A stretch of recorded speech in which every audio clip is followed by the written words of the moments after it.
بسم اللہ الرحمن الرحیم۔ السلام علیکم۔ بہرحال وہ ایک اچھا انسان تھا، ایک کیئرنگ انسان تھا، اس لیے میں سلام کو تھوڑا سا بینیفٹ آف ڈاؤٹ ضرور دوں گا کہ اگر سلام نے واقعی کوئی دیوار دیکھی تھی اور اپنے سفر سے واپس آ کر اس نے سچ بھی بولا تھا تو پھر دو لوکیشنز ایسی ہو سکتی ہیں کہ جنہیں سلام نے دیکھا ہوگا اور یہی سمجھا ہوگا کہ شاید یہی ذوالقرنین کی بنائی ہوئی دیوار ہے۔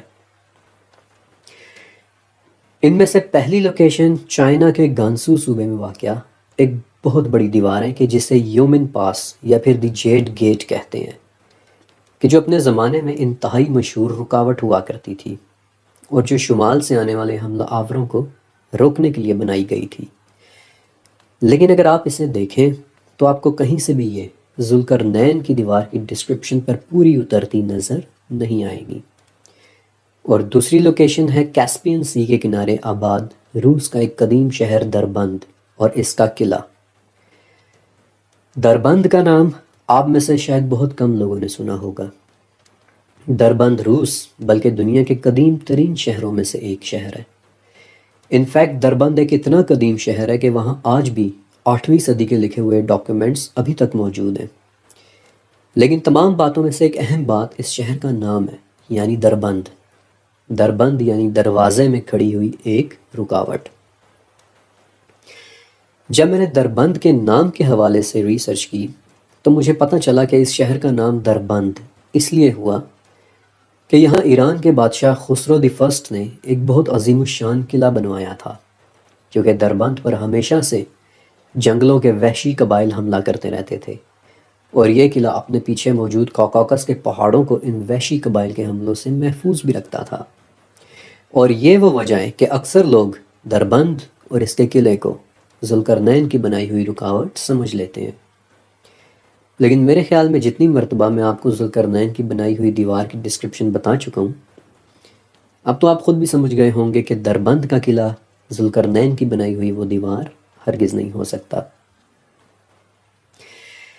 اس کے بعد تیسری مشہور تھیوری اور جس جگہ کے متعلق حال ہی میں لوگوں کا رجحان بڑھا ہے، اسے مراکش اور الجیریا سے تعلق رکھنے والے ایک عرب ریسرچر مراد الزبائی نے پرپوز کیا تھا، اور وہ کہتے ہیں کہ ذوالقرنین کی وہ دیوار روس کے پہاڑوں میں ہو سکتی ہے، کیونکہ روس دنیا کا سب سے بڑا ملک ہے۔ اس کا ایریا بہت بڑا ہے اور یہ ایریا انٹارکٹیکا اور الاسکا کے بعد دنیا کے سب سے کم ایکسپلور کیے گئے علاقوں میں سے ایک ہے۔ یہی تو دنیا کا سب سے بڑا جنگل ٹائیگا فارسٹ ہے، اور سائبیریا کے جنگلوں میں تو آج بھی ایسی ریموٹ اور دور دراز کی جگہیں ہیں کہ وہاں آرکیالوجی کے لیے ایکسپیڈیشن، آلات اور بلڈوزرز لے کر جانا تو دور کی بات، گھوڑوں کی پیٹھ پر بیٹھ کر انسان بھی نہیں جا سکتا۔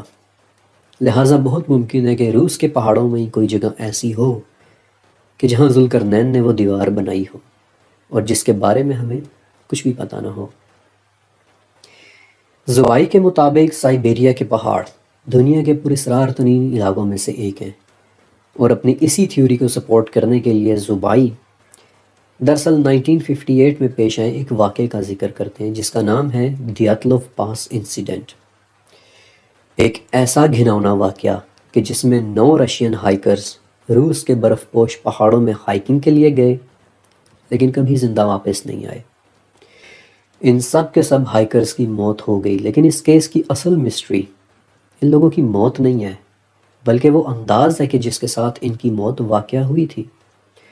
بے حد خوفناک اور دل دہلا دینے والا انداز۔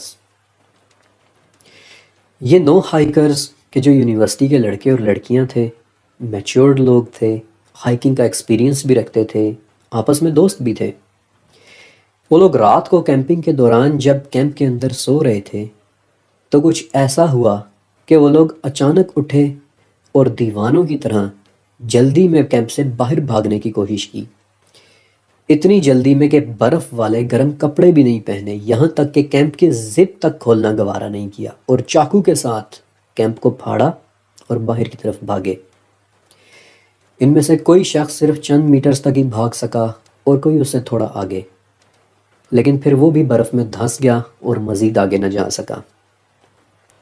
کوئی بھی نہیں جانتا کہ رات کو ان کے کیمپ میں ایسا کیا نمودار ہوا ہوگا کہ وہ لوگ اس طرح سے باہر کو بھاگے۔ لیکن جو بات سب سے زیادہ خوفناک ہے وہ یہ کہ جب ان لوگوں کی باڈیز ملی تھی تو بظاہر ان کے جسموں پر کوئی بھی نشان نہیں تھا، لیکن جسموں کے اندر ان کی تمام ہڈیاں ٹوٹی پڑی تھیں، اور ایک لڑکی کے تو منہ کے اندر سے اس کی زبان بھی غائب تھی۔ کوئی بھی نہیں جانتا کہ ان لوگوں کے ساتھ کیا ہوا تھا۔ آج بھی ہمارے پاس دیاتلوف کیس کی کوئی ایکسپلینیشن نہیں ہے، اور آج بھی اس کیس فائل کے اوپر ان لوگوں کا cause of death unknown لکھا ہوا ہے۔ ان لوگوں کے ساتھ کیا ہوا تھا، اب چونکہ وہ ہمارے ٹاپک سے ریلیٹڈ بات نہیں ہے، اس لیے وہ کیس بھی یہاں پر ڈسکس کرنا ضروری نہیں ہے، کیونکہ پھر بات بہت لمبی ہو جاتی ہے۔ لیکن میں نے آپ کو اس کیس کے متعلق اس لیے بتایا کیونکہ زوبائی اس کیس کو ایک ریفرنس کے طور پر لیتے ہیں کہ روس کے پہاڑوں میں آج بھی بہت عجیب و غریب اور ان ایکسپلینڈ قسم کی باتیں ہوتی رہتی ہیں۔ اس لیے روس کے پہاڑی سلسلے وہ جگہ ہو سکتی ہے کہ جہاں ذوالقرنین نے اپنی دیوار بنائی ہو، لیکن آف کورس زوبائی کے پاس بھی اس سے زیادہ اور کوئی ثبوت نہیں ہے۔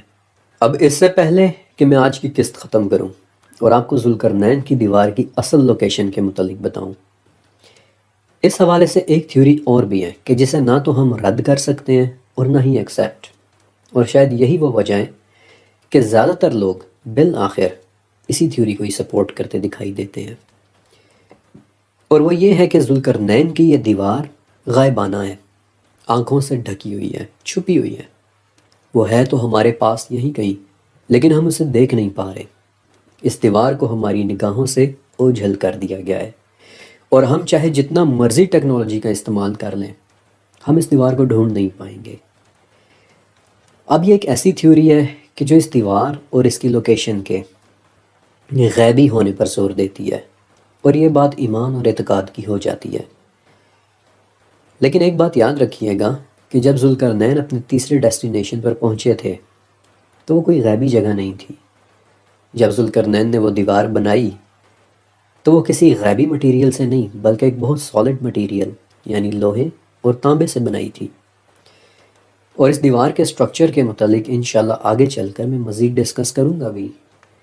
اسی طرح جب یاجوج اور ماجوج نے نکلنا ہے تو اسی سالڈ، فزیکل اور مضبوط دیوار کے پاش پاش ہو جانے کے بعد ہی نکلنا ہے۔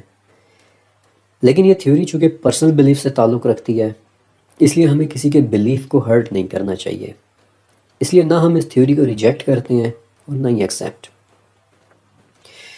بہرحال آج کی اس قسط کے اندر میں نے آپ کے سامنے وہ تمام اسٹیبلش نظریات رکھے کہ جو ذوالقرنین کی بنائی ہوئی اس دیوار کے حوالے سے لوگوں میں پہلے سے رائج ہیں، وہ نظریات کہ جو پہلے سے لوگوں میں ایگزسٹ کرتے ہیں۔ لیکن اصل سوال ابھی بھی اپنی جگہ پر باقی ہے کہ ذوالقرنین کا تیسرا سفر آخر ہوا کس جگہ تھا، کہاں ہے وہ دیوار، اور یہ تیسرا سفر اتنا اہم کیوں ہے۔ اور اب اگلی قسط کے اندر انشاءاللہ باری باری میں آپ کو ان تمام سوالوں کے جوابات دینا شروع کرنے والا ہوں۔ اللہ حافظ۔